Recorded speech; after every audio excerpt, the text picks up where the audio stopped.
Welcome back. Now, judicial watchdog Judges Matter has welcomed President Cyril Ramaphosa's establishment of a commission of inquiry to investigate allegations of corruption within the criminal justice system. Now, this comes after the president, of course, addressed the nation on Sunday night with the appointment of a fact-finding body after the allegations that were made by General Mbekezeli. Now, Mbekezeli had claimed that the judiciary in Gauteng also had a hand in the alleged corruption.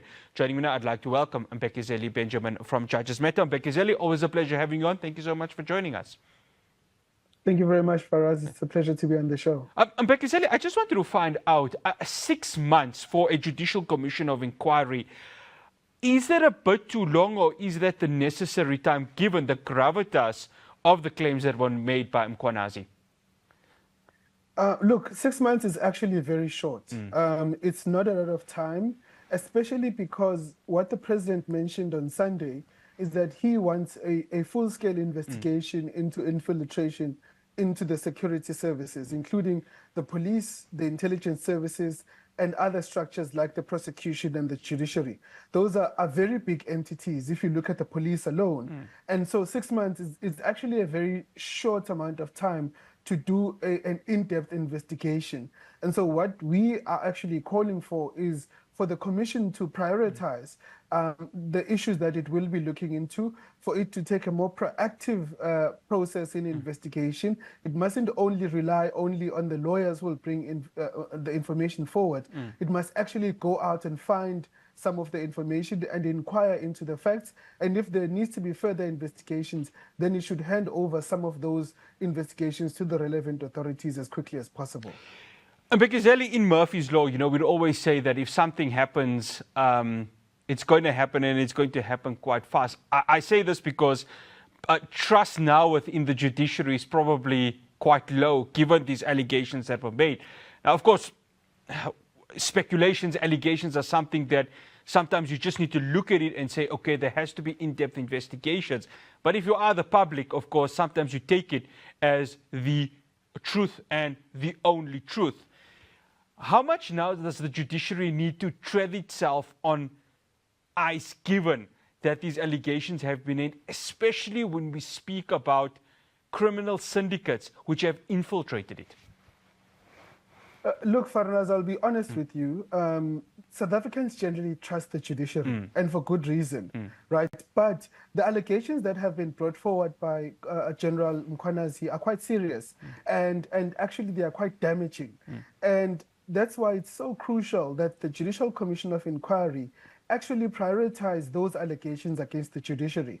And we say so for two reasons. Number one, the judiciary is a relatively small entity, so it's not very difficult for there to be an investigation and for there to actually, the facts to be found. And number two, the longer you leave the allegations unaddressed, the more damage it causes to the trust that people have in the judiciary. And so what we would prefer is that the Judicial Commission of Inquiry should immediately go to General Mbekezeli and say that, look, you've made allegations that there are certain judicial officers, whether it's judges or magistrates, who are involved in these criminal syndicates. Can you provide us with names? Can you provide us with dates, with any receipts or text messages or other information that will help us in understanding what happened? And then those issues or those allegations should immediately be referred to the Judicial Service Commission or the Magistrates Commission. That is the way in which these allegations can be dealt with head on. Because if there is no substantiation or no evidence to back these allegations up, unfortunately, it will do more damage to the reputation of the judiciary. And that is exactly what we don't want. You know, Mbekezeli, it's very rare that you see the three arms of the state being having these allegations. Generally, it would be, of course, the executive and the legislature that are, of course, be implicated in whatever scandal or whatever capture, as some may call it, could occur. But the fact that the judiciary is also part of these allegations, it's quite a rarity, isn't it? And I'd agree with you in a way that a lot of people trust the judiciary because they've seen cases, prominent cases being prosecuted, even though There's been a lot of time that has come with it.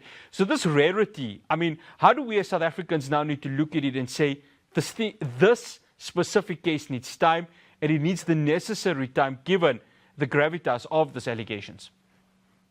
Well, for us, the way we should look at it is this.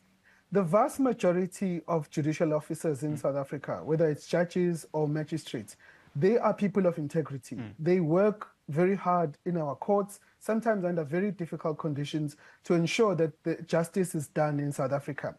But the judiciary doesn't exist in its own world, right? It exists in the same society that we all do, and there will inevitably be bad apples, even in the judiciary.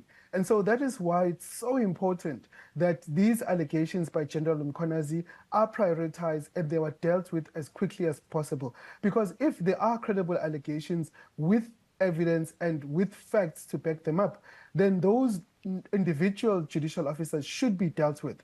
Because you don't want to taint the whole institution through the actions of a few. We want those few bad apples to be dealt with as quickly as possible. And in fact, in our research, we found that even though there is a very widely held perception in the public that magistrates are involved in some or other corruption or wrongdoing, but when we look at the actual cases that have gone to the Magistrates Commission, there are very few actually that dealt with cases like corruption or those that deal with criminal elements. A lot of the cases that are before the Magistrates Commission, about 230 that we found, really have to do with normal disciplinary issues, bad behavior, or whether the magistrate was impatient in court. Those are run-of-the-mill kind of cases. They aren't this level of criminal cases. So when we do find, as General Mkhwanazi suggests, that there is some level of corruption or criminality, we do want those kinds of allegations to be dealt with as quickly as possible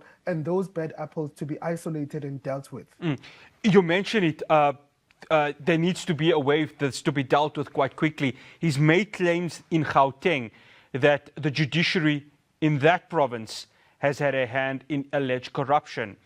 If it's found out to be true, from Judges Matters' perspective, what is the most quick, efficient, and justifiable way in which the judiciary of the country needs to deal with magistrates and judges from that specific province, should again this be found to be true? So if there are evidence and facts that are backing up these allegations of criminal infiltration involving possibly judges or magistrates in Gauteng, what we hope will happen is that those allegations will be taken to the Magistrates Commission and the Judicial Service Commission, and within a couple of weeks, those judicial officers should be placed immediately on suspension. They should be placed on suspension. When it comes to judges, the suspension is done through the Judicial Service Commission and the President signs off on the suspension. For magistrates, it goes via the Magistrates Commission and then Parliament will take the decision to suspend the magistrates.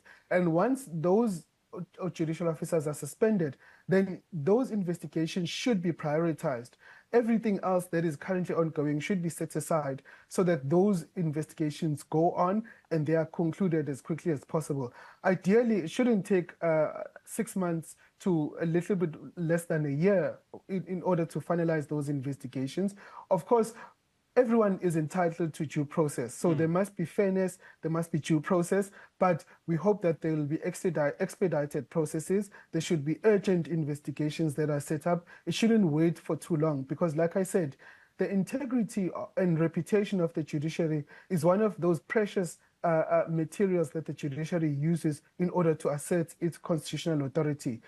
Once you lose it, you can't get it back. And so that's why we need to see immediate action that is meant to deal with those who have been specifically identified as implicated. One final question on Mbekezeli. We've seen many commission of inquiries that have occurred, starting, of course, back from the Truth and Reconciliation Commission. When you speak to a lot of the public, they say there's something credible that we need to hold on to that shows that these inquiries produce something meaningful and tangible. This one here specifically, given what is at stake with these allegations, from Judges Matters' perspective, is there confidence that South Africans, for this specific commission of inquiry, can walk out and say, this was worth it, given what has been said, what has been mentioned, and the volumes of these claims by General Mkhwanazi?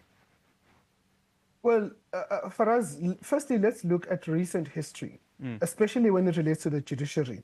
When you look at the Zondo Commission of Inquiry, there were 2 judicial officers that were named in the Zondo Commission report. Both of those judicial officers are currently on suspension. They are facing disciplinary action. And in fact, we might hear in the next couple of weeks that one of them might be recommended for impeachment. The other one is facing criminal trial for corruption. And so there have been action taken against those judicial officers that have been implicated in the Zondo Commission. So we expect the same thing to be done in this Madlanga Commission if it finds that there are judicial officers implicated, that they should be dealt with, there should be concrete action taken. But the second thing for us, and this is the more important thing, the Commission of Inquiry shouldn't turn into a trial, should gather the facts as quickly as possible, and those facts should then be referred to the relevant authorities in order to take action. If there are suspensions to be done, then they should be done. If there are prosecutions that need to be done, those should be prioritized. But we shouldn't wait until the end of the Commission of Inquiry because before those concrete actions are taken. So it really will depend on how this Commission of Inquiry is shaped and how it goes about its work, that we as South Africans will have confidence in how, in whether it will achieve tangible outcomes at the end of the day. Mbekezeli Benjamin, always a pleasure having you on. Thank you so much for joining us. Thank you very much. That's Mbekezeli Benjamin from Judges Matter. After the break, we're going to be speaking to Shabir Tabelia from Zaadville. So this is an area they've said that they're going to stop selling Coca-Cola and Clover products in support of Palestine. I'll be speaking to him over the phone after this break.